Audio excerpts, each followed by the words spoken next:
శారీ వచ్చేసరికి violet and pink కాంబినేషన్లో ఉందండి.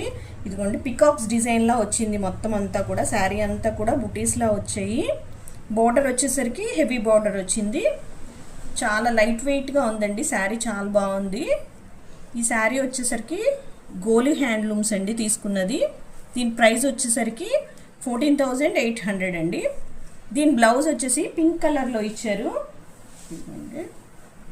నేను ఈ విధంగా శారీలో పికాక్స్ వచ్చాయి కదా, అలాగే డిజైన్ చేశాను పికాక్స్ వచ్చేటట్టు. బ్యాక్ నెక్ వచ్చేసరికి ఇట్లా ఉంది, బుటీస్ ఇచ్చాను. హ్యాండ్ డిజైన్ వచ్చేసరికి ఇలా అండి, మిడిల్లో వేశాను కదా అలా హ్యాండ్ డిజైన్ వేశాను. ఎందుకంటే ఈ హ్యాండ్ డిజైన్ని కట్ చేసుకొని బోర్డర్కి అటాచ్ చేసుకుంటారనమాట. ఇదిగోండి ఫ్రంట్ నెక్ వచ్చేసరికి ఈ విధంగా వేశాను. ఇంకొక హ్యాండ్ ఇదిగోండి ఇట్లా ఉంది. ఈ హ్యాండ్ని బార్డర్కి అటాచ్ చేసుకుంటారండి. ఇదిగోండి కింద ఆ బార్డర్ని అటాచ్ చేసుకుంటే ఇదంతా ఫుల్ హ్యాండ్గా కుట్టించుకోవచ్చు.